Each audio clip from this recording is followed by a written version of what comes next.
Shalom Bapak Ibu Saudara yang dikasihi Tuhan. Seri pengajaran hari ini berjudul Pengharapan dan Roh Kudus.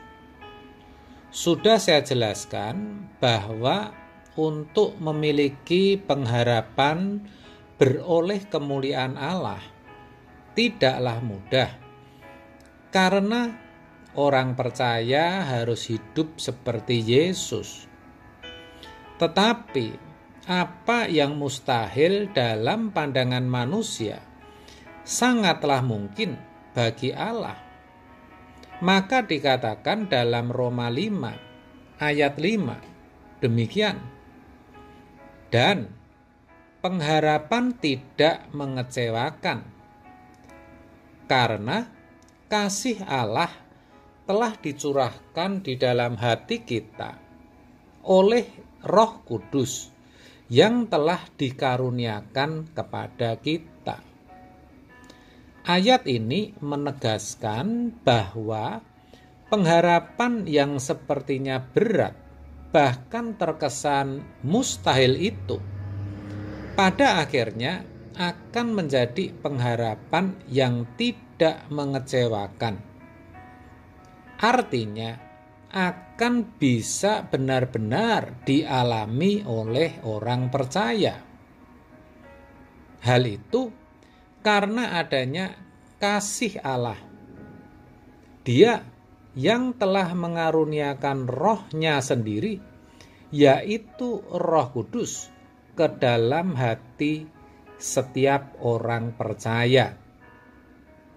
Di dalam Dia kamu juga, karena kamu telah mendengar firman kebenaran, yaitu Injil keselamatanmu. Di dalam Dia kamu juga, ketika kamu percaya, dimeteraikan dengan Roh Kudus yang dijanjikannya itu. Efesus 1 ayat 13.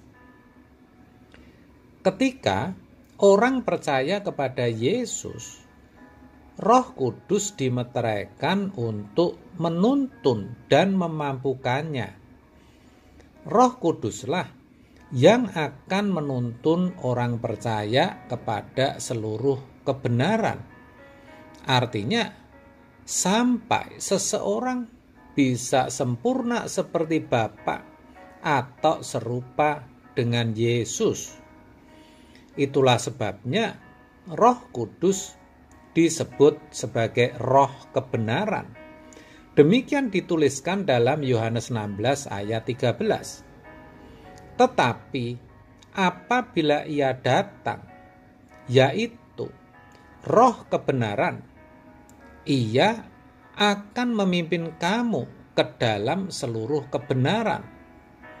Sebab Ia tidak akan berkata-kata dari dirinya sendiri, tetapi segala sesuatu yang didengarnya, itulah yang akan dikatakannya, dan Ia akan memberitakan kepadamu hal-hal yang akan datang. Selain itu, Roh Kudus juga dipakai sebagai tanda bahwa kita menjadi milik Allah sampai pengharapan yang dijanjikan itu benar-benar kita alami. 2 Korintus 1 ayat 22 memeteraikan tanda miliknya atas kita, dan yang memberikan Roh Kudus di dalam hati kita. Perhatikan kalimat ini, sebagai jaminan. Saya ulang, sebagai jaminan dari semua yang telah disediakan untuk kita.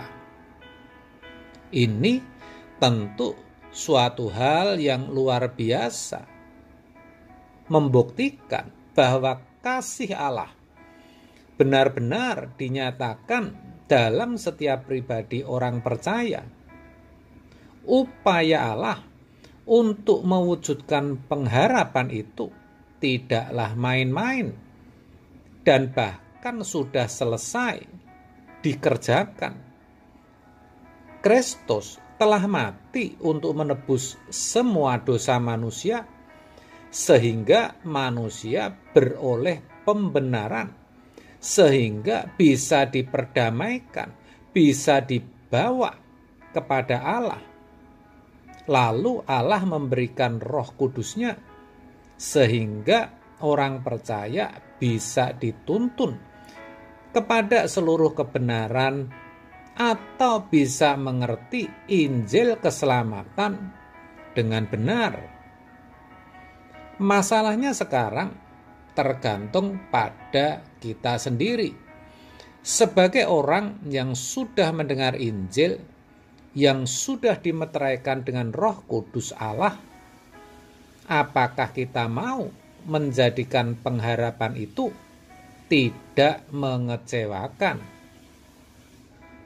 Jadi selama kita memiliki sikap hidup yang benar, kita bersedia hidup seperti Yesus hidup, ambil bagian dalam kesengsaraannya, maka pengharapan itu akan menjadi nyata dan tidak mengecewakan.